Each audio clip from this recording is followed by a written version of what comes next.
Good evening everyone, मैं हूं गौरव Dhawan. Guys, स्वागत है आपका the Gaurav Dhawan vocab show में।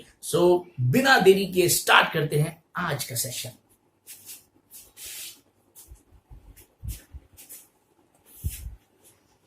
स्टूडेंट्स, ये एक क्वेश्चन है आपके लिए।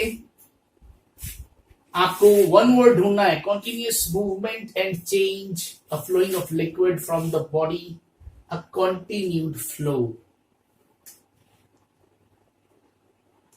फ्लक्स है इसका बिल्कुल सही आंसर। स्लम का मतलब मंदा, गिरावट। प्लंज का मतलब यही होता है। सर्कमलोक्यूशन का मतलब घुमा फिरा के बात करना। मेन का मतलब किसी को परमानेंटली हैंडीकैप कर देना।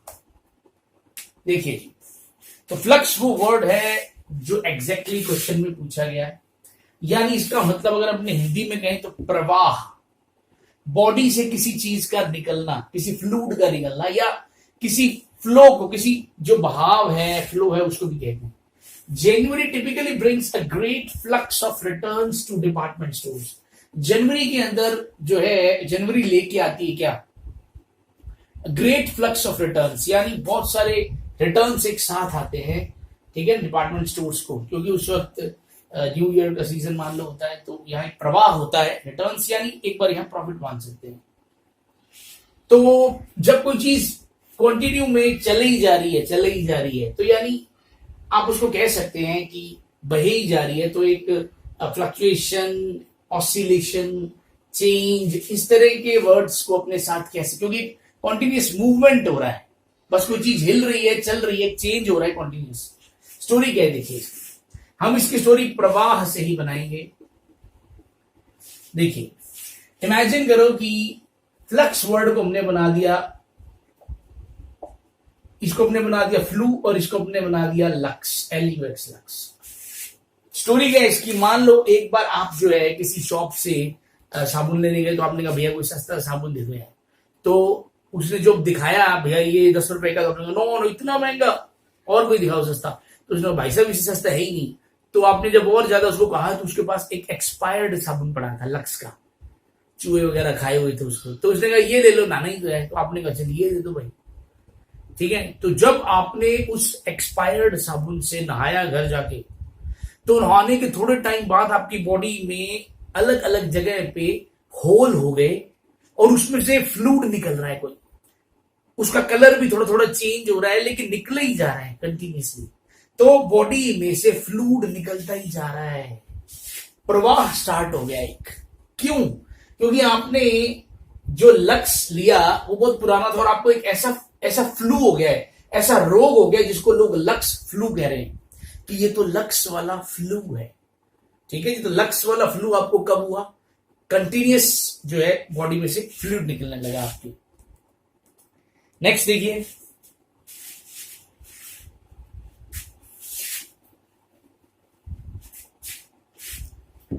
किसी जगह का सैनिक सर्वेक्षण, यानी ये चेक करना कि दुश्मन क्या कर रहा है, दुश्मन की एक्टिविटी क्या है, या जानकारी इकट्ठी करना, ठीक है ना। अपने एनिमी, अपने दुश्मन के लिए जानकारी इकट्ठी करना। ओके, तो रिकोनाइसेंस इसका सही वर्ड है। रीनाइसेंस का मतलब होता है पुनर्जागरण। मेलनकॉली का मतलब थोड़ी सी उदासी टाइप कह सकते हैं अपने। और सोलिडेरिटी का मतलब विचारों में एकता, रेजोनेंस, शायद सबको पता होगा। देखिए, अब रिकोनाइसेंस का मतलब बताते हैं, मतलब मीनिंग आपको पता लग गया, इसका स्टोरी क्या है। पहले एग्जांपल देखिए, they did a reconnaissance of the enemy's position. तो उन्होंने जो है वो जांच पड़ताल कर ली या जानकारी इकट्ठी कर ली, किसकी? एनिमी की पोजीशन की। स्टोरी क्या है देखिए, देखो, हर शहर के अंदर एक ऐसा इंडस्ट्रियल एरिया होता है जिसका नाम रिको रखा जाता है, ठीक है ना। ये होता ही है, रिको एक एरिया होता है।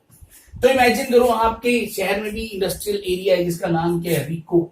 और रिको में एक नाई है, एक ऐसा नाई है जो क्या करता है, जो सांस जो है ना, सांस, अगर आप उसको किसी की फोटो दिखाओ, तो उस फोटो को देख के बस एक सांस लेता है, हो गया। और बता देता है कि वो आदमी जिसकी फोटो उसने अभी सांस लेते वक्त देखी है, कहां है, किधर है, क्या कर रहा है। इस आदमी के पास पुलिस वाले हाथ जोड़े खड़े रहते, क्योंकि ये बता देता है कि ये आपका जो दुश्मन है, ठीक है, जो आपके दुश्मन है वो कहां छुपे हैं, ये बंदा कहां है। तो जिस इंसान को जिस भी बंदे के बारे में कुछ जांच पड़ताल करनी होती है कि वो कहां है, इस वक्त क्या कर रहा है, किधर गतिविधि कर रहा है, तो ये नाई जो है, जो एक सांस लेता है और बता देता है। इसका कोई पैसे नहीं लेता वो, इसीलिए ये काम रोज रोज भी नहीं करता वो, बस कभी करता है सैटरडे को, एक आधे सैटरडे को। तो रिको में नाई है, सांस लेके अपने दुश्मन की सारी पोजीशन बता देता है, जिसकी फोटो को देखता है।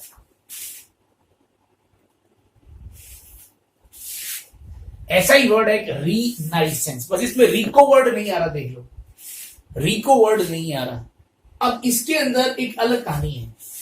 इसके अंदर एक लेडी आप मान लो, इस लेडी का नाम है रीना। मीनिंग क्या पहले आपको बता देते हैं। पुनर्जागरण काल, यानी कोई कला जो खत्म होने की कगार पे और उसका फिर से दोबारा पूरा जो है वो प्रचार प्रसार हो जाए। फॉर एग्जाम्पल, जैसे अगर आपने कठपुतली का खेल देखा है, तो वो जो कला है ऑलमोस्ट जो है on the verge of extinction है, तो मतलब बस खत्म होने ही वाली है। हो सकता है कभी फिल्मों में भी बच्चे देखें। तो अब मान लो इस तरह की कला जो है वो किसी फिल्म में आए और उसके बाद चल पड़े, दोबारा से बहुत चल पड़े, तो उसका रिवाइवल हो जाएगा, उसका रीनाइसेंस हो जाएगा। The 19th century literary renaissance that prompted people to refer to Boston as the Athens of America. Boston एक शहर है अमेरिका का, जिसको एक 19वीं शताब्दी के अंदर उसमें कुछ लिटरेचर का ऐसा रिवाइवल हुआ कि उसको एथेंस कहा जाने लगा, एथेंस ऑफ अमेरिका। ठीक है, यानी गोल्डन एज कह सकते हो, जब लिटरेचर का या किसी चीज का बहुत ज्यादा जो है वो प्रचार प्रसार हुआ हो, रिवाइवल हुआ हो। स्टोरी देखिए इसकी। अब इसके अंदर हमने ये जो वर्ड है रीना, इसको अपने रीना बना दिया। एक लेडी है मान लो रीना नाम की है, वो भी नाई का मतलब वो भी बाल काटती है लेडीज के। अब उसके अंदर एक खास बात है, अगर कोई इंसान मर चुका है मान लो, जैसे वो हार्ट अटैक आया और एक सेकंड में ही निकल गया, तो ऐसे किसी इंसान को वो एक बार सांस दे सकती है। यानी वो जोर से अपनी सांस लेती है और उस आदमी के सिर पे हाथ रख देती है, और जैसी सांस छोड़ती है वो आदमी एक बार जिंदा होता है। और एक बार जिंदा होने का मतलब ये है कि अगर हॉस्पिटल के अंदर ऐसा किया जाए तो अगर डॉक्टर चाहें तो बचा भी सकते हो, और मतलब वो कभी कभी लोग बचे भी हैं। अब स्टोरी क्या है इसकी, एक बहुत ही जबरदस्त एक कलाकार था। वो कोई मिट्टी के बर्तनों पे मान लो कोई कला वाला करता था, तो उससे उसका घर बढ़िया चलता था, अच्छे पैसे थे, और वो लास्ट ही बचा था उस कला को जानने वाला। उसने अपने बेटे को बड़ा कहा, बेटे तू भी ये कला मुझसे सीख ले, ताकि लाइफ में तेरे को दिक्कत ना आए, और सबसे बड़ी बात है कि ये कला जो है ये खत्म ना हो जाए। तो वो लड़का कहता जी सीख लेंगे, आप कहीं जा रहे हो। इतने में हार्ट अटैक हुआ और उसका डैडी चल बसा। अब समझ नहीं आ रही, किसी ने कहा रीना को एक बार बुला के ट्राई कर लो। तो रीना को बुलाया गया और उसके डैडी को जब हॉस्पिटल लेके गई तो रीना वहीं थी। तो रीना ने सांस लिया और उसके डैडी के सिर पे हाथ रखा, तो डैडी में एक बार जान आ गई और अब डॉक्टर ने बचा दिया। अब जैसे ही डॉक्टर ने बचाया तो उस आदमी ने जैसे ही घर पहुंचा तो उस आदमी ने सबसे पहला काम क्या किया, फ्री में बैचेस चला दिए, फ्री में सिखाने लग गया उस आर्ट को। और तब उसके बेटे ने भी सीख लिया, और जब फ्री में वो आर्ट लोगों ने सीखी और फिर उससे लोग कमाई करने लगे, जो अलग अलग जगह पे फिर वो लोग जो है वो फैलाने लगे, अलग अलग जगह पे लोग पहुंचे, तो वो दोबारा से उस कला का क्या हो गया, पुनर्जागरण हो गया।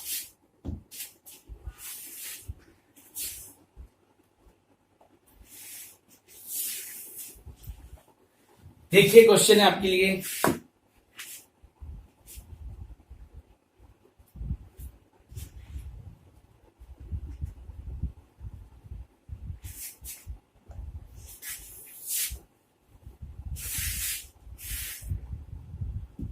देखिए सही आंसर है इसका कॉमेट।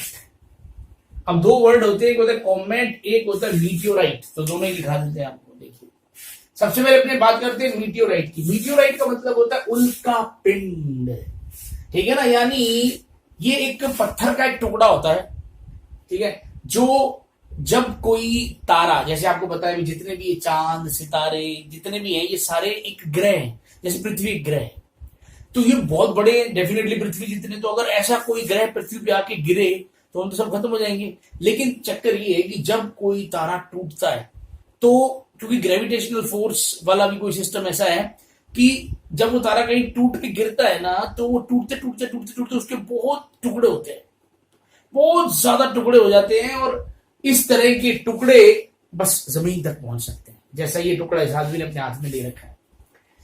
तो उस चीज को क्या बोलते हैं, यानी वैसे तो गल जाती है, यानी वो जो ग्रह है वो गल जाता है एक तरीके से, पूरा डिजनरेट हो जाता है, लेकिन डिटीरियोरेट हो जाता है, लेकिन कभी कभी जो है वो वेपराइज हो जाता है, लेकिन कुछ टुकड़े जो बिना वेपराइज हुए जमीन तक पहुंच जाते हैं वो इतने बड़े भी होते हैं, उसको मीटियोराइट बोलते हैं, उल्का पिंड कह सकते हैं इसको। अब स्टोरी क्या है, मान लो टीवी पे खबर आ रही है, टीवी में खबर आ रही है कि भैया एक मीटियोराइट जो है वो अर्थ की तरफ आ रहा है। अब अर्थ की तरफ एक मीटियोराइट आ रहा है, पहले तो वो कह रहे थे कि मतलब धरती की तरफ आ रहा है, वो कह रहे इंडिया की तरफ आ रहा है, और वीडियो की तरफ आ रहा है तो वो सब लोग परेशान है, भी तो सारी इंडिया खत्म हो जाएगा। फिर वो कह रहे नहीं छोटा है लेकिन वो राजस्थान की तरफ आ रहा है। अब हम परेशान, और भैया राजस्थान हम कहां किधर जाए, हम मतलब राजस्थान पंजाब हरियाणा की तरफ आ रहा है, अब लोग भागे तो किधर भागे। फिर वो कह रहे हैं कि जी अब राजस्थान में ही आ रहा है, और राजस्थान में भी जैसे जो हमारा शहर है गंगानगर इसके आसपास आ रहा है। अब वो और क्लियर हो रहे हैं कि मतलब धीरे धीरे सही बता रहे हैं। अब वो कह रहे हैं कि काम कर सकते हैं क्योंकि वो टुकड़े आएंगे, छोटे छोटे टुकड़े गिरेंगे, तो आप घर के बाहर अपना जो मीटर लगा है, इसको अपने मीटर बना रहे हैं, जो आप बिजली वाला मीटर लगा है, आप उस मीटर को चेक कीजिए। अगर तो आपके मीटर के ऊपर राइट का निशान बन गया है, इसका मतलब तो पक्का वो आपके घर पे गिरेगा।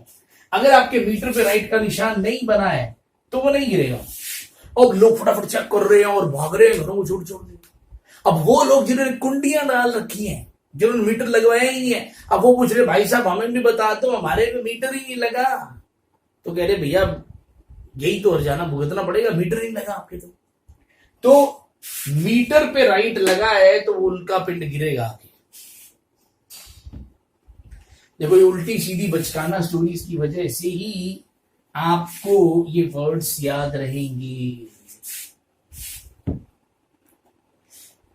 कॉमेट भी एक ऐसी चीज होती है जो धरती तक जो है वो पहुंच सकती है, ठीक है ना, मतलब ये जनरली धरती तक पहुंचती नहीं, ये पहले ही वेपराइज हो जाती है, लेकिन ये दिखती कैसी है? A celestial body that appears as a fuzzy head, usually surrounding a bright nucleus। यानी जब टूटता तारा आपको दिखाई देता है जैसे कि आगे तो एक न्यूक्लियस है, पीछे उसकी पूंछ है, ठीक है ना, आइस एंड डस्ट से बना होता है ये, and that often develops one or more long tails when near the sun, ठीक है इसकी। तो ये भी एक ऐसी चीज है। तो इमेजिन करो कि इसको अपने बना रहे कॉम और मीट। इमेजिन करो कि अब कॉमेट आ रहा है धरती पे,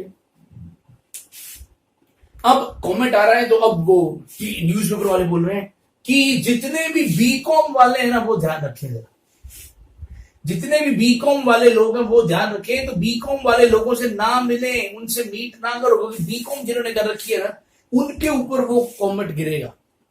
तो उस कॉम के ऊपर, कौन सी कॉम के ऊपर? बीकॉम, जिन्होंने बीकॉम किया हुआ है उनका ध्यान रखिए, जो कॉमर्स जिन्होंने किया हुआ है उनके ऊपर गिरने के चांस है पूरे, तो उनसे अब ना ही मिलो। नेक्स्ट वर्ड देखिए ग्ली। ग्ली का मतलब होता है खुशी, जबरदस्त खुशी, high spirited Joy. He could hardly contain his Glee over his victory, यानी वो बहुत मतलब वो रोक नहीं पा रहा था जो खुशी हुई उसे जीतने पे। बहुत सारे सिनोनिम्स हैं इसके, बहुत सारे भी आने भी वाले हैं। Bliss, cheerfulness, cheeringness, festivity, gleefulness, चॉकमेंडिटी, जोवियलिटी, मार्थफुलनेस, मेरीमेंट। स्टोरी कह दीजिए। अब हम इसकी स्टोरी के अंदर 3 वर्ड्स ले रहे हैं ताकि 3 वर्ड्स की एक साथ स्टोरी बन जाए। ग्ली को आपको समझ आ रहा है, हमने गली बनाया है। एक वर्ड है मार्थ, लेकिन इसको अपने क्या बना रहे हैं? माई, और RTH को बना रहे हैं रथ, माई रथ। देखो जी, अब इमेजिन करो कि क्योंकि आप वीडियो देखने वाले सारे लोग जवान ही हैं, तो आपको पता होगा कि कुछ ऐसी गलियां होती हैं जिनमें घुसते ही ना इतनी खुशी होती है, इतनी खुशी होती है पूछो ही मत। कुछ ऐसी गलियां होती हैं, और कुछ गलियां ऐसी भी होती हैं जिनमें घुसते ही गुस्सा आने लग जाता है। क्योंकि अगर आपकी उस गली में पहले पिटाई हुई है कि आपकी बहुत जबरदस्त बेइज्जती हुई है उस गली में, तो उस गली में घुसते ही गुस्सा आने लग जाता है। तो कुछ जगह ऐसी होती है ना, कुछ गलियां ऐसी होती है। सो हमारी स्टोरी में एक वर्ड तो है गली, ठीक है। अब स्टोरी क्या है कि मान लो आप पहले इस गली में रहते थे और अब आप थोड़ी सी दूर, ठीक है ना, यानी बीच में मान लो एक गली और है, एक गली और है बीच में, लेकिन अभी आपने थोड़ा सा गली छोड़ के आप रहने लगे, आपने गली चेंज कर दी। तो मान लो आपका बचपन जो है वो सारा इस गली में बीता है। ये मान लो आपका घर होता था और आपके घर के सामने एक रथ खड़ा रहता था, ठीक है ना। ये मान लो मैंने बना दिया कि आपके घर के सामने एक रथ खड़ा होता था। अब आपको, क्योंकि बचपन आपका यही बीता, सारे बच्चे रथ पे खेलते थे, तो वो जो बग्गी होती है ना, बग्गी रथ वगैरह, तो मान लो जब भी आप थोड़े दुखी होते हो, डिप्रेस्ड होते हो, तो आप घर वालों को बोलते हो कि मैं जा रहा हूं गली में, मेरे वाली गली में जा रहा हूं, मेरे वाले रथ पर बैठने। क्योंकि आप उस पर बैठोगे, वहां अभी भी बच्चे खेलते हैं, उन बच्चों के उस किलकारियों को देखकर आप खुश होते हो। तो आपको जब भी खुशी चाहिए होती है, आप कहां चले जाते हो? मैं उस गली में जा रहा हूं, यानी मेरी वाली गली में जा रहा हूं और मेरे वाले रथ पे बैठने जा रहा हूं, ठीक है ना। माई रथ, तो इसको हमने क्या बनाया था, माई, और ये रथ, मैं मेरे वाले रथ पे बैठने जा रहा हूं। अब इमेजिन करो एक दिन आप अपने उस रथ पे बैठने गए। अब आप रथ पे बैठे हो, रोजाना की तरह वहां बच्चे आ रहे हैं, वो शोर मचा रहे हैं, खेल रहे हैं, लेकिन आज आपने उन बच्चों को क्या है, मना किया 2 दिन, अरे शोर मत मचाओ, मेरा आगे सिर दर्द हो रहा है, शोर मत मचाओ। पर वो बच्चे तो मचाएंगे, और आपने 1-2 को लगा दिया, खींच के 2-3 झापड़ा सीध कर दिया, वो बच्चे रो रहे। अब आपको समझ नहीं आ रहा कि ऐसा कैसे हो गया। इन बच्चों की इन किलकारियों को देखने तो आप आते हो, और आपको इतना एक्सट्रीम गुस्सा कैसे आ गया कि आपने इन बच्चों को मार दिया, कुछ समझ नहीं आ रहा।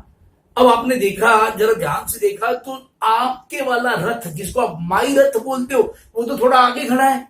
तो आप कौन से रथ पे हो?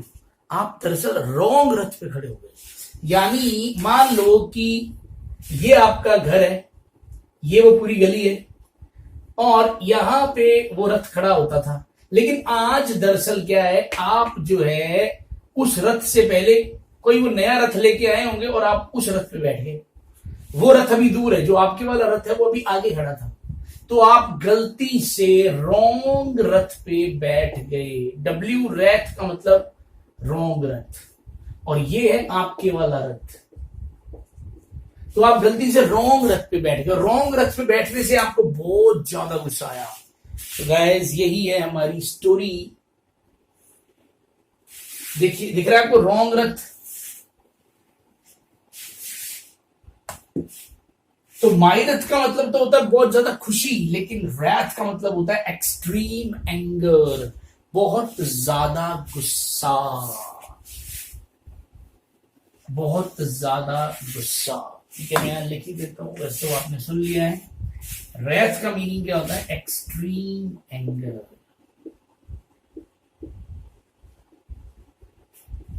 ठीक है, नाउन है ये, सब नाउन है ये।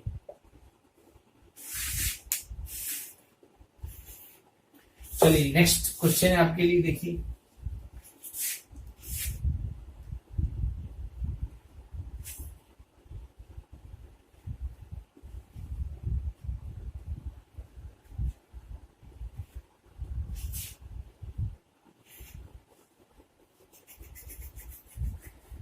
इसको आप दुष्टता कह सकते हैं हिंदी में, दुष्टता। ठीक है, डिप्रेविटी है सही इसका मीनिंग। इनॉर्मिटी का मतलब जो है वो एक तो होता है किसी चीज की स्कोप में, जो एक बहुत ज्यादा स्कोप होना किसी चीज का, या किसी चीज की इंपॉर्टेंस में बहुत कुछ बड़ा होना। इनॉर्मस वर्ड से बना है, और इसका खैर एक मतलब विकेट, विकेट वाली साइड भी जाता है वैसे। सैंक्टिटी का मतलब होता है पवित्रता।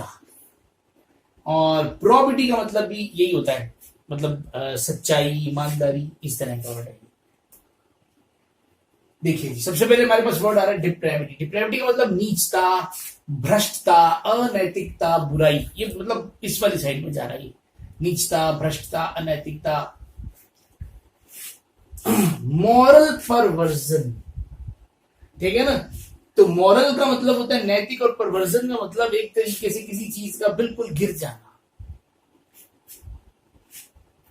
Everybody knows the various depravities of modern society, यानी आज समाज के अंदर कैसी कैसी अनैतिकताएं या नीचता भरी पड़ी है, ये सब जानते हैं। स्टोरी क्या है देखिए, स्टोरी से आपको डिप्रेविटी वर्ड याद रह ही जाएगा। देखो इमेजिन करो, इस पे देखो एक तो वर्ड बन रहा है पार्वती, और इसके अंदर ये जो प्राविटी वर्ड है इसको अपने प्राइवेट भी बना सकते हैं। इमेजिन करो कि एक लड़की थी, उसकी एक फ्रेंड थी जिसका नाम था पार्वती। अब उस लड़की के फोन में उसके पर्सनल पिक्स थे उसके बॉयफ्रेंड के साथ। अब उसको जो है फोन जो है उसका मान लो खराब हो गया, तो वो जब पहुंची तो उन्होंने कहा कि जी इसमें आपके कुछ पिक्स हैं, तो आप उन्हें निकाल लीजिए और फिर ये दोबारा नहीं मिलेगी। तो अब अर्जेंट उस टाइम पे कुछ नहीं सूझा, तो उसने अपने फ्रेंड के मोबाइल में एक बार ट्रांसफर कर दिया कि चलो तुम मुझे, मेरी फ्रेंड हो, मुझे दे देना बाद में। लेकिन अब वो जो पार्वती नाम की वो लड़की है, वो उसके उस प्राइवेट फोटोज को उसको देने से मना कर रही है, या दे देगी लेकिन अब पैसा लगेगा, नहीं तो अगर पैसा नहीं दिया तो वो आपकी प्राइवेट फोटोज पब्लिक कर देगी। यानी कितनी नीचता और भ्रष्टता वाली ये बात है, कितनी बुराई है समाज में, कितनी बुराई आ गई। तो पार्वती ने उसकी प्राइवेट फोटोज देने से क्या कर दिया, पैसे लगेंगे अब तो, और देने ही पड़ेंगे पैसे। देखिए नेक्स्ट वर्ड, नेक्स्ट क्वेश्चन आपके लिए।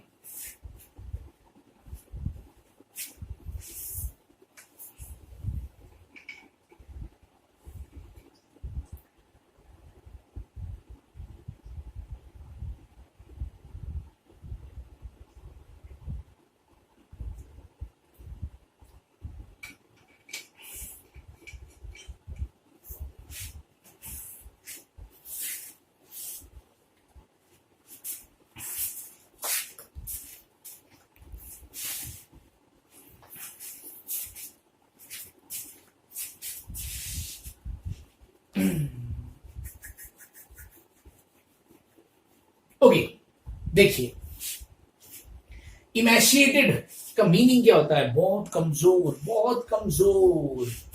तो ड्विंडल का मतलब ही होता है बहुत ज्यादा कमजोर। हम फ्रेल वर्ड हम कर चुके हैं, फ्री रेल वाली स्टोरी, ठीक है ना, मोदी जी ने फ्री रेल चलाई थी। ड्विंडल हम कर चुके हैं, किसी चीज का कम कर देना, दवाई से विंड वाला। डिलाइटेड बहुत खुश। ट्रेंचेंट का मतलब धमाकेदार, जबरदस्त। रिकैल्सिट्रेंट का मतलब जिद्दी। देखो जो बंदा फिजिकली बहुत ज्यादा फ्रेल जैसा ही, क्योंकि इसका सिनोनिम है, तो जो बंदा बहुत ज्यादा फिजिकली वीक हो चुका हो, ठीक है ना, और वो हो किस वजह से चुका है, बीमारी की वजह से, भूख की वजह से, ठीक है। इमेशिएटेड बोनी हैंड्स, बहुत ही ज्यादा कमजोर, हड्डियां दिख रही है उसके हाथों में, बिल्कुल बाहर हड्डियां ही दिख रही है। क्या है स्टोरी इसकी, देखिए। पहली बात तो बता दूं, ये एक एडजेक्टिव है यहां तो, और अगर इमेशिएट हो जाए तो ये वर्ब बन जाएगा। मैंने आपको बता रखा है कि जो वर्ड्स ATE पर खत्म होते हैं तो बहुत ज्यादा चांसेस होते हैं कि वो वर्ब ही होते हैं। द ट्रीटमेंट इमेशिएटेड है, आपने ऐसे बहुत सारे ट्रीटमेंट सुने होंगे, स्पेशली कैंसर का जब ट्रीटमेंट चलता है ना, तो आदमी आधा ही रह जाता है, ठीक है ना, बहुत कमजोर कर दिया। शी इमेशिएटेड ड्यूरिंग द कीमोथेरेपी, देखो कीमोथेरेपी होती है ना कैंसर में। कैडेवरस इमेशिएटेड, गांठ, स्केलेटल, यानी इसकी हड्डियां दिखती हो, कैडेवरस यानी लाश जैसा।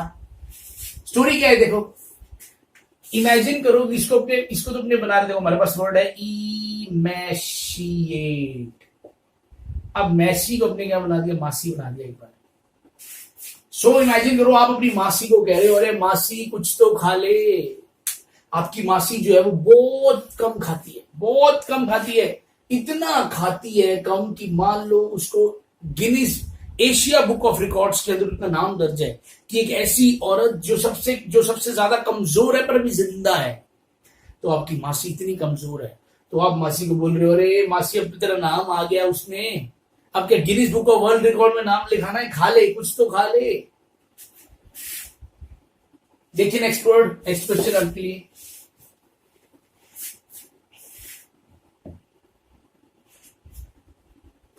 ऑड वन आउट निकालना है।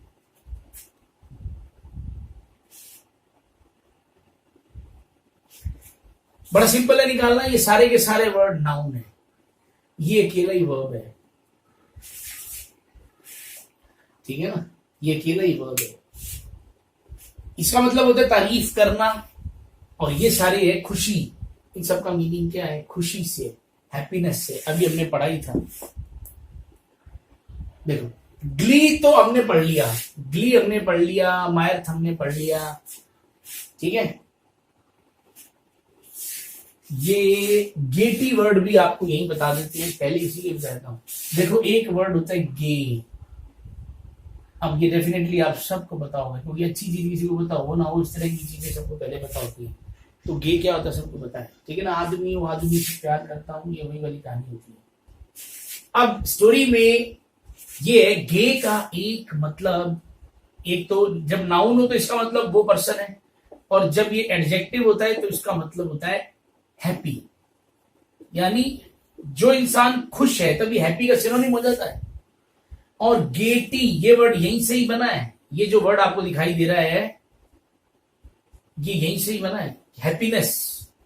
सो इमेजिन करो एक लड़का है जो गे है, वो सबको चाय पूछता है, टी, टी को अपने गेटी वर्ड है तो उसको अपने टी बना रहे, वो सबको चाय पूछता है गेट पे खड़ा होकर, मान लो गेट पे, गेटी वर्ड आ रहा है तो उसको गेट भी बना सकते हैं। तो एक गे है जो हर लड़के को गेट पर खड़ा होकर क्या पूछता है कि आओ मेरे साथ चाय पर चलोगे, ये चलता है क्या, ठीक है ना। सबको गेट पे पूछता है चाय पे चलेगा क्या, और जैसे ही कोई हाँ कर दे, मान लो इसको बेचारे को नहीं पता, हाँ चल, तो बहुत ज्यादा खुश हो जाता है। तो बहुत ज्यादा खुश हो जाता है कब, जब कोई गेट पर, जब वो गेट पर खड़ा होकर चाय पीने के लिए पूछता है तो लोग खुश हो जाते हैं, तो वो खुश हो जाते हैं जब कोई हाँ कर दे।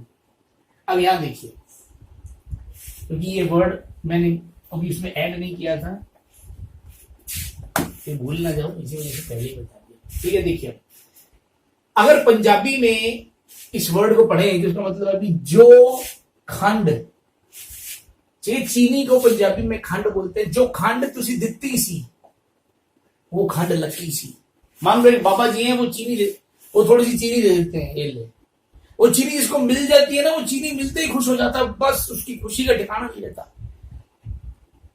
बाबा जी ने चीनी दे दी है, खंड देती है ना, मतलब बस सब काम हो जाएगा, ठीक है ना। अब एक लड़की थी, मैरी कह दो, ठीक है ना, मैरी कह दो, मैरी, उसकी शादी नहीं हो रही थी, ठीक है ना। तो जैसे ही बाबा जी ने उसको खंड दी, खंड देते ही 1 मिनट में फोन आ गया, अभी वो रिश्ता मंजूर हो गया जी आपका, लड़के वाले ने हाँ कर दी। तो बाबा जी के पास आई, बाबा जी मैं बड़ी खुश हूं, बाबा जी मैं बड़ी खुश, जो खंड तुसी दित्ती सी मेरी तो मिनट च गल हो गई उहदे नाल, मतलब मेरी मिनट में ही बात बन गई उससे, मैं बहुत खुश हूं बाबा जी। तो मेरी मिनट में ही, मैरी की मिनट में ही, 1 मिनट में बात बन गई जो खंड बाबा जी ने दी थी, ठीक है। इसका एक मतलब जिंदा दिली हो सकता है, ठीक है ना, थोड़ा जोश टाइप का।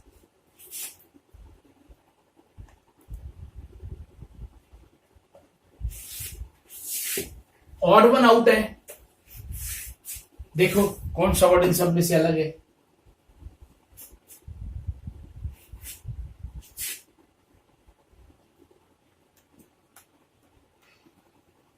देखो जी, इस वर्ड का मतलब होता है इकट्ठा करना,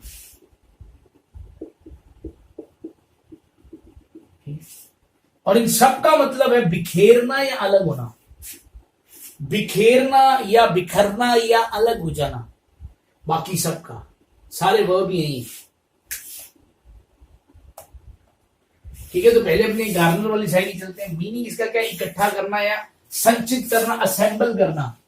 असेंबली वर्ड सुना है ना, असेंबली ग्राउंड होता है, असेंबली होता है, सब लोग असेंबली ग्राउंड में आ जाओ। The novel has garnered, garnered का मतलब इकट्ठा कर लिया है, उसको प्राप्त हुआ, इसका एक मतलब प्राप्त करना भी है। Much praise and several awards, यानी उस नोवेल ने इकट्ठे कर लिए हैं बहुत सारे अवार्ड्स और उसे प्राप्त हुआ है क्या, बहुत सारी प्रशंसा। तो इसके सिनोनिम्स कैसे देखो, एक्यूमुलेट जैसे, असेंबल जैसे, पिकअप, कलेक्ट, ऐसे करके कलेक्ट करने वाला भी वर्ब है। ठीक है, गार्नर एक नाउन हो सकता है, तब इसका मतलब क्या होता है, किसी वस्तु का गोदाम, जो वेयर हाउस या स्टोर हाउस आपने वर्ड सुना है, तब उसको अपने गार्नर कह सकते हैं।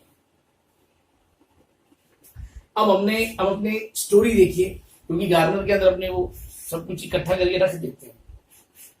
देखिए जी, इसमें एक वर्ड आ रहा है गार, और गार का मतलब होता है जब नहर, मान लो जब नहर चलती है तो नहर रुक जाती है ना, जब तो पानी तो खत्म हो जाता है, जो बच जाता है पीछे वो गार होती है, और एक है नहर। तो नहर को अपन ने क्या बना दिया, नहर। इमेजिन करो कि एक बार आप जो है अपने मान लो कोई नहर को क्रॉस कर रहे थे, ठीक है ना, तो जगह थी वैसे आराम से उसको क्रॉस करने की, लेकिन ऐसे ही अंदर से एक बचपना आया कि क्या मैं आज भी इस नहर को क्रॉस कर सकता हूं छलांग मार के। ये पहले अपने ऐसे बच्चों में होता था भी चलो कौन छलांग मारता है, भी चलो अगर नहीं पार हुई तो बीच में गिर जाएंगे और क्या है। तो आज आपने फिर ट्राई मारने की कोशिश की कि क्या मैं इस नहर को पार कर सकता हूं। अब आप काफी बड़े हो गए हो, अब आपने जैसे ही ट्राई मारने की कोशिश की तो बीच में घबरा गए, और घबराने की वजह से सीधा उस नहर के अंदर गिरे जहां अब सिर्फ गार है, कीचड़ है। तो अब जैसे ही गिरे नहर में, ऐसे गिरे सीधा यूं, पूरा मुंह थोड़ा सा मुंह में भी चला गया है। ऐसे करके जब आपने मुंह में से कुछ निकाला तो देखा एक रिंग निकली, रिंग, सोने की रिंग। Oh my God. उसके बाद तो आपने उसके अंदर डुबकियां लगाई, मतलब पूरा ऐसे हाथ मारे, और आपने कम से कम 2 रिंग और 2-3 कान के ये और एक कंगन, इतना कुछ इकट्ठा कर लिया आपने उस नहर में से। हो सकती है तो कुछ और भी हो सकता है ना, तो इतना कुछ इकट्ठा कर लिया आपने उस गार में से, नहर की उस गार में से आपने इतना कुछ इकट्ठा कर लिया। देखिए जी, एक और वर्ड है, एंटोनिम बताइए जीलस का।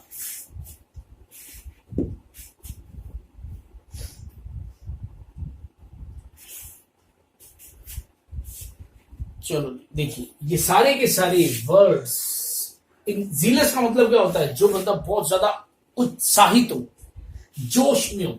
और सिर्फ डेसोलेट का मतलब होता है, डेसोलेट हालांकि वर्ब का भी काम करती है, एडजेक्टिव का भी काम करता है। जब ये एडजेक्टिव होता है तब इसका मतलब होता है डिप्रेस्ड जैसा, निराश जैसा, सैड जैसा। और वर्ब में इसका मतलब क्या होता है, किसी को मतलब मुसीबत में छोड़ देना, अबेंडन जैसा, किसी को मुसीबत में छोड़ देना जैसा। ये सारे वर्ड वैसे ही हैं, सारे के सब का मतलब उत्साहित है।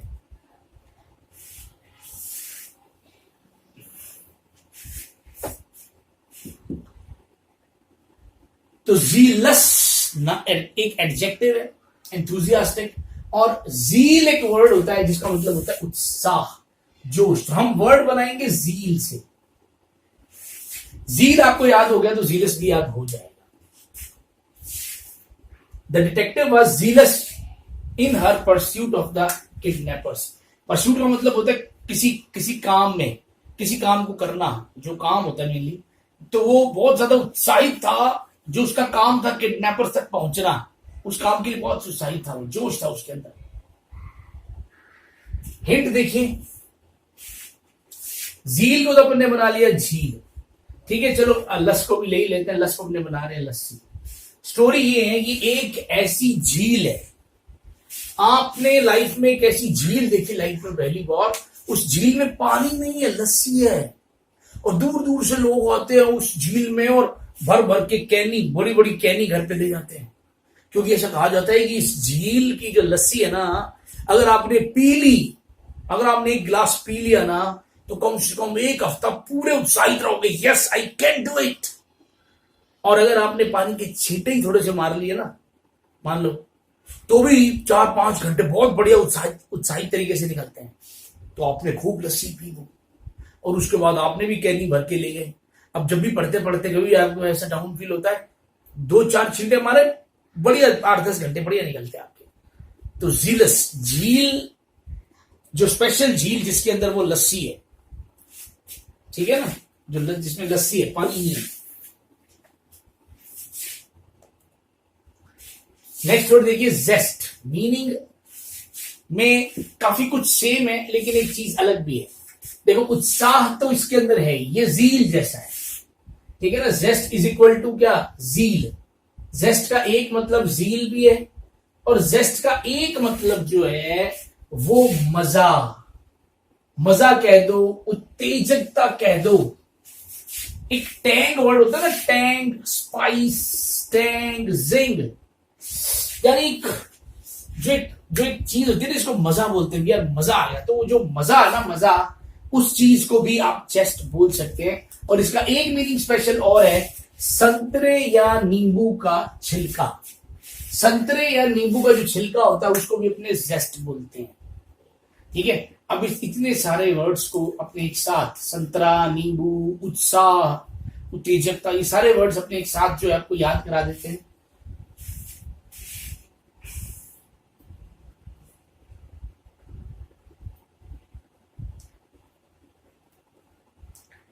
His humor added a certain zest to the performance। यानी जो उसकी परफॉर्मेंस थी वो अच्छी थी, लेकिन उसको ज्यादा अच्छा किसने बनाया, यानी जो उसमें मजा आया ना, वो किस चीज का आया, जो उसने ह्यूमर ऐड कर दिया अपनी परफॉर्मेंस में। फॉर एग्जाम्पल, मुझे किसी जगह थैंक्स गिविंग स्पीच के लिए बुलाया जाए, आपने बहुत अच्छा परफॉर्म किया, हाँ थोड़ा थोड़ा बीच में थोड़ा बोर भी किया, पर हाँ नहीं, या मैं कुछ और ऐसा कर दूं कि बहुत अच्छा गाना गाया जी, गाना मैं भी बहुत अच्छा गाता हूँ, पर वो अलग बात है, अभी सुनते नहीं है लोग। तो इस तरह से बीच में जब लोग कुछ ऐसा कर देते तो मजा आता ना लोगों को, तो ये जेस्ट का मतलब वो मजा है। अब देखिए, जब इसकी अगर आपको जेस्ट वर्ड याद रखना है, तो जेस्ट के सारे मीनिंग याद रखने के लिए हम इसके अंदर एक बार एक जील वर्ड को भी ऐड कर रहे हैं।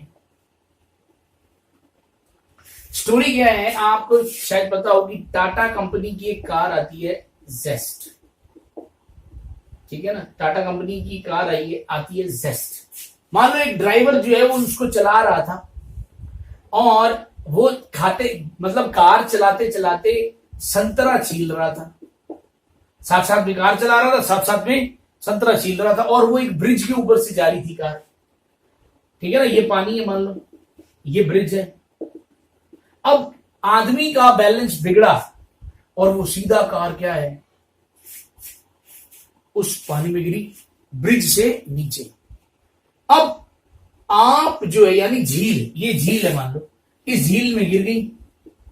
अब इमेजिन करो कि आप जो है, आपने देखा, आप यहीं खड़े हो, आपने देखा, अब कुछ लोग और भी खड़े हैं, आपको तो तैरना नहीं आता, लेकिन कुछ लोगों को तैरना आता है।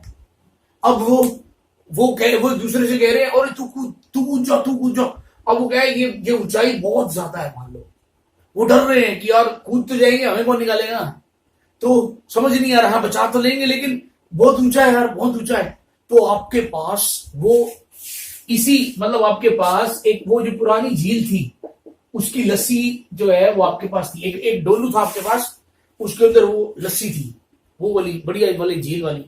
तो आपने क्या किया, आपने उस लस्सी में अपना हाथ डुबोया, और उसके छींटे उन दोनों पे मारे। जैसे उन छींटे उन दोनों पे पड़े, उन दोनों में उत्साह आ गया, और वो कूद गए, वो जो है कूद गए, और वो जो है उसमें से वो जो लोग थे उनको भी बचा लाए, और एक आदमी तो वो कार ही खींच के बाहर ले आया, कार भी ले आया, उत्साह बहुत ज्यादा हो गया था ना। तो टाटा जेस्ट को वो लेगा, जितने भी लोग देख रहे थे वो कहते जी मजा आ गया। मैं कहता जी मजा आ गया, अभी ऐसा सीन कभी देखा ही नहीं कि आदमी कार तक खींच के बाहर ले आए। तो जेस्ट जो जेस्ट खींच के ले आया ना, और उसको देख के तो मजा ही आ गया। तो इस स्टोरी के अंदर, इस स्टोरी में जो चला रहा था ड्राइवर, वो क्या कर रहा था, वो संतरा छील रहा था, तो संतरे का छिलका आ गया, अब वो उसमें गिरा। तो जिन लोगों ने उसको बचाया, उनमें क्या था, इंथुजियाज्म की कमी थी। तो जैसे ही आपने वो पुरानी झील वाला पानी छिड़का, तो वो इंथुजियाज्म आ गया उनमें, और जिन लोगों ने इस हादसे को देखा वो कहते जी हाँ, स्वाद आ गया, मजा ही आ गया। ओके, देखिए नेक्स्ट क्वेश्चन।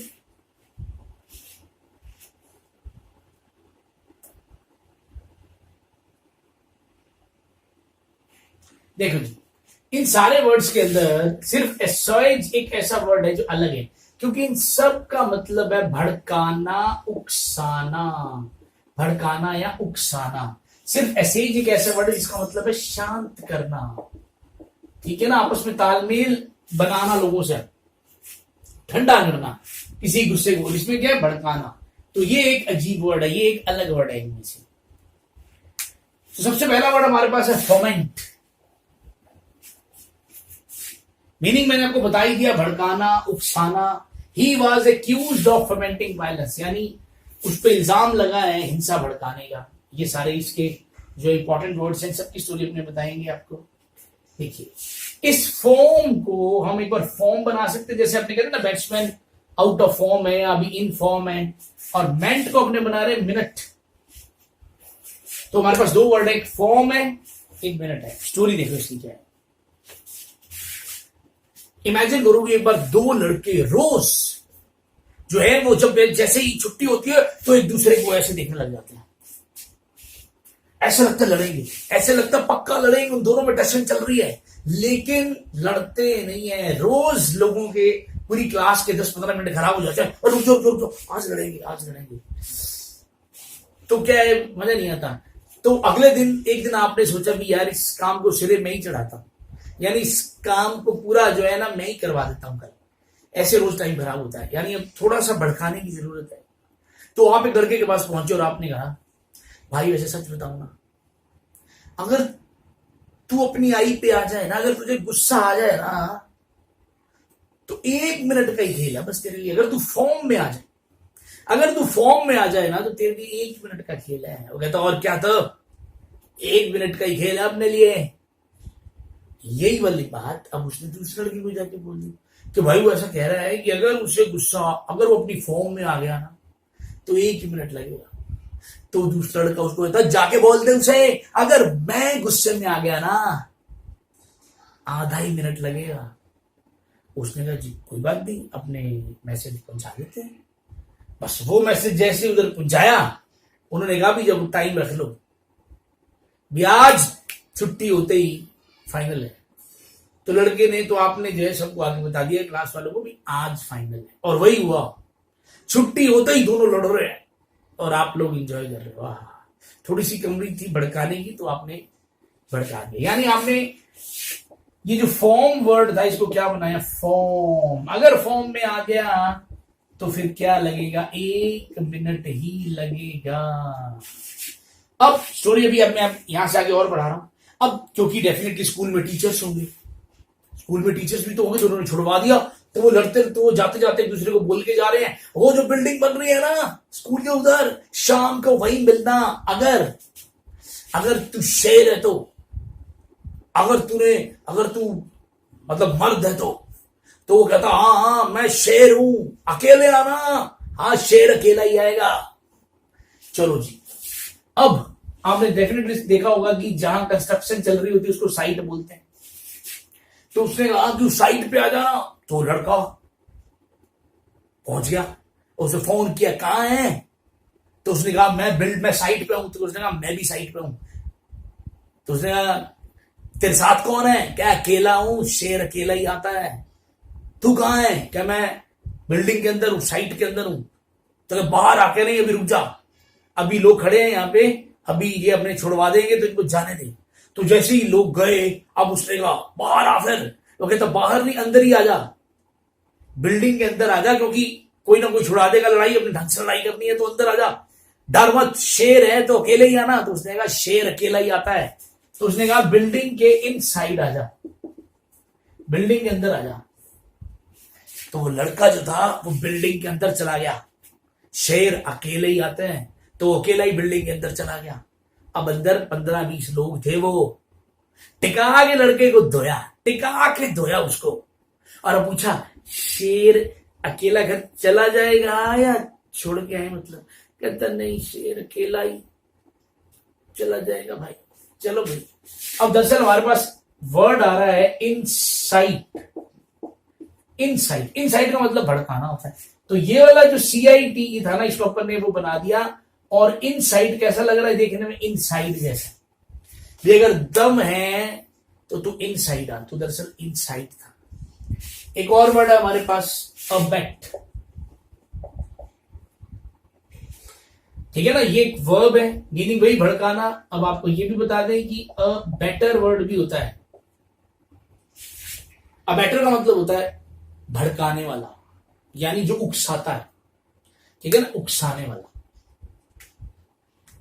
अब देखिए यहां पे आपने देखा होगा, जितने जब आपको कोई भड़काता तो कैसे भड़काता? आजा शर्त लगा ले, आजा बेट लगा ले। लोग बोलते हैं आजा बेट लगा ले, तो आपको उकसाते हैं। आजा बेट लगा ले, तो आपको उकसा रहे होते हैं। बेट का मतलब क्या होता है? शर्त। तो आजा बेट लगा ले, तो आपको उकसाते हैं। ठीक है, एक और वर्ड देखिए, प्रोवोक। ये भी एक वर्ब है, प्रोवोक। ठीक है, अब इसके अंदर हमारे पास एक वर्ड आ रहा है पारो।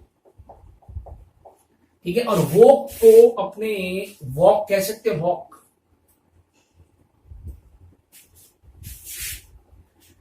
अब मान लो एक लड़की है, उसका वजन थोड़ा ज्यादा है, पारो उसका नाम है। ठीक है ना, अब आप चाहते हो कि वो रोज उठे और वॉकिंग पे जाए। वो जाते नहीं, उसको भड़काना है। तो आपने उसको कहा, अरे वो देख, वो तेरे चाचा जी की लड़की है ना, वो रोज जा रही है, रोज मुझे मिलती है। मान लो आप तो रोज वॉक पे जाते हो, वो नहीं जाती, तो उसको भड़काना है, उकसाना है। ओए कितनी पतली हो गई वो, माय गॉड। अब आपकी उससे बोलचाल तो नहीं है, आप मान लो उससे नहीं बात करते, लेकिन अंदर से फीलिंग तो आती है ना, इतनी पतली हो गई वो। अब तक नहीं जा रही थी, लेकिन अब कल सुबह उठ के वो वॉक पे गई, पारो वॉक पे चली गई। क्यों? आपने भड़का दिया उसको। तो प्रोवोक का मतलब भी क्या है? किसी को भड़का देना। वो देख कितनी पतली हो गई, तो पारो अब वॉक पे जाने के लिए रेडी हो गई, और वो गई भी।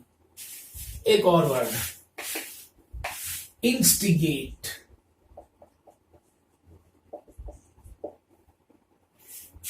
अब इसको याद करने के लिए इसको अपने बना रहे हैं, इन का मतलब अंदर, इसको एक बार अपने अंदर रख रहे हैं, अंदर।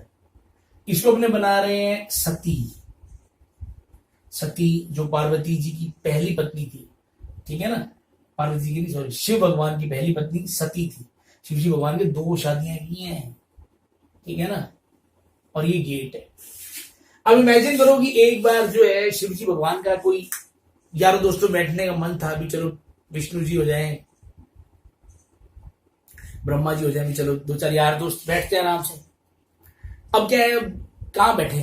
तो उन्होंने सोचा भी चलो शिव भगवान के यहीं बैठते हैं, बल्कि अब सती माँ अंदर है। तो भगवान ने कहा कि कहीं सारा दिन अंदर रहते हो, कहीं बाहर भी जाया करो। फिर भगवान कहते सही बात है, वैसे आप कहां जाओगी, जानता कौन है आपको? सब तो हम ही जानते हैं। आपको जानता कौन है? आपको बुलाता कौन है? कभी मतलब क्या है हमारा? मतलब क्या है? मैं भी जाती हूँ, पता नहीं कितने लोग बुला रहे हैं, तो मैं भी जाती हूँ। तो आपने कहा जात कहां जाना, यहीं रहना, तुमने अंदर ही रहोगे, तुम कहीं नहीं जाते। तो सती माँ उसी टाइम निकल गई, मैं जा रही हूँ, कम से कम 2 घंटे नहीं होंगी। भगवान कहते देख लेंगे, अभी आ जाएगी आधे घंटे बाद, है ना। तो सती माँ क्योंकि अंदर थी गेट के, मतलब गेट के बाहर तो जाए किसी तरीके से, तो चली गई। तो सती जो थी वो गेट के बाहर चली ही गई। ठीक है ना, ये मतलब स्टोरी बनाने के लिए ऐसा बोलना पड़ता है, शिव शिव शिव शिव शिव। ठीक है जी, अब आप देख लीजिए, लगभग बहुत सारे वर्ड्स हमने कवर कर दिए हैं।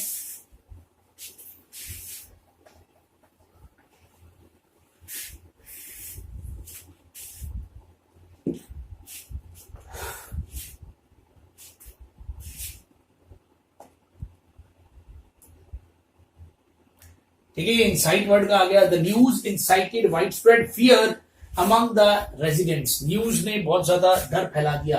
ओके गाइस, पढ़ना ढंग से नोट्स बनाने, याद करना है। मिलते हैं नेक्स्ट सेशन में। Bye bye, have a nice day. जय हिंद, जय भारत।